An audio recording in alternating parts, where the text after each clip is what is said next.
नागपंचमी सणाची माहिती. नागपंचमी हा हिंदू धर्मातील एक महत्त्वाचा सण आहे, जो श्रावण महिन्यातील शुक्ल पक्षाच्या पंचमीला साजरा केला जातो.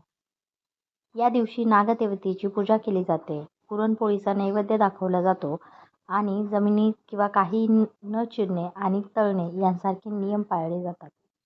नागपंचमीचे धार्मिक महत्त्व आणि कथा आपण जाणून घेऊयात. भगवान श्रीकृष्णाने यमुना नदीत कालिया नागाचा पराभव केला होता.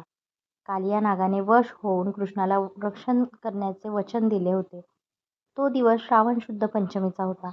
तेव्हापासून नागांना अभय आणि पूजेचा मान मिळाला अशी मान्यता आहे.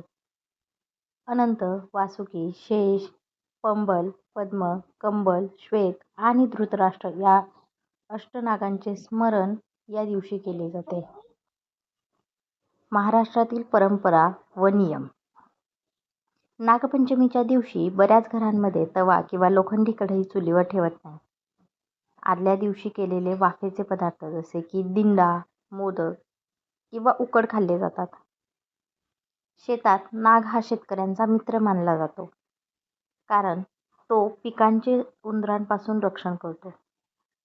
या दिवशी शेतकरी शेतात नांगरणी किंवा जमीन खोदणे असली कामे करत नाहीत, हे निषेध मानले जाते.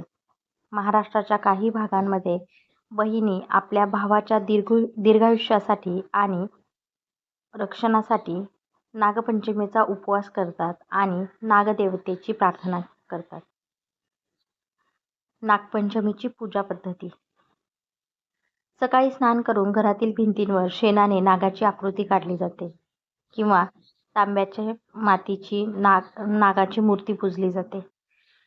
नागाला दूध, लाह्या आणि पांढऱ्या फुलांचा, विशेषतः तांबड्या किंवा पांढऱ्या रंगाची फुले यांचा नैवेद्य दाखवला जातो.